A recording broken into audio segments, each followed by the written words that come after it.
He guys good morning. ഒരുപാട് പേര് ഞാൻ ലൈവ് പോകുമ്പോഴും എൻ്റെ വീഡിയോയുടെ താഴെയൊക്കെ കമൻറ്റ് ചെയ്യുന്നത് കണ്ടായിരുന്നു.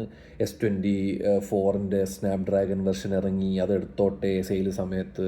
S23 ഓഫർ വരുന്നുണ്ട്. S25 FE ഇറങ്ങി, S24 അൾട്രയുടെ വില കുറഞ്ഞു, S25 അൾട്ര എടുക്കാവോ എന്നൊക്കെ ചോദിക്കുന്നവരടുത്ത് ഇനി മുതൽ എന്നിൽ നിന്നും അതിനൊന്നും ഒരു റിപ്ലൈ വരില്ല.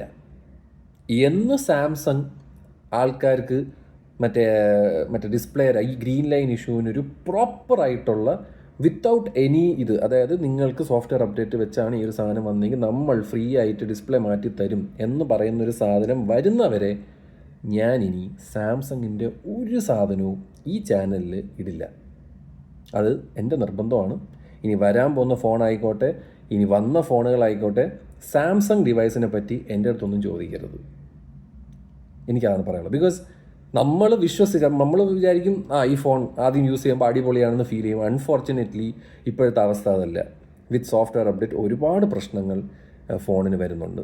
സോ അതുകൊണ്ട് എൻ്റെ അടുത്ത് ഇനി സാംസങ്ങിനെ പറ്റി ചോദിക്കും. ബിക്കോസ് ബാക്കിയുള്ള ബ്രാൻഡ്സൊക്കെ പക്കയായിട്ട് സർവീസെങ്കിലും ചെയ്തു കൊടുക്കുന്നുണ്ട്.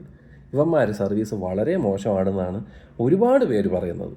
അതുകൊണ്ട് ഇനി ആരും സാംസങ്ങിൻ്റെ ഡിവൈസ് ഇത് കൊള്ളാവോ അണ്ണ, അത് കൊള്ളാവോ അണ്ണ എന്നൊന്നും വന്ന് എൻ്റെ അടുത്ത് ചോദിക്കേണ്ട. എനിക്ക് നോ കമൻസ് എന്നാണ് പറയാനുള്ളത്. ഇനിയെങ്കിലും ലൈവിൽ ഇനി വന്ന് S25 അൾട്ര കൊള്ളാവോ, ഐഫോൺ കൊള്ളാവോ, S25 അൾട്ര കൊള്ളാവോ, മറ്റോ കൊള്ളാവോ എന്നുള്ളൊരു സാധനം വേണ്ട. ഞാൻ ഇനി അത് പറയത്തുമില്ല. ഒരു പ്രോപ്പറായിട്ടൊരു വീഡിയോ ഇടണമെന്നുണ്ടായിരുന്നു. And my whole reason is, എന്ന് ഇവർ ഈ ഗ്രീൻ ലൈനിന് ഒരു പക്കയായിട്ടുള്ളൊരു സൊല്യൂഷൻ കൊണ്ടുവരുന്നോ അന്ന് I will think about reviewing another Samsung device.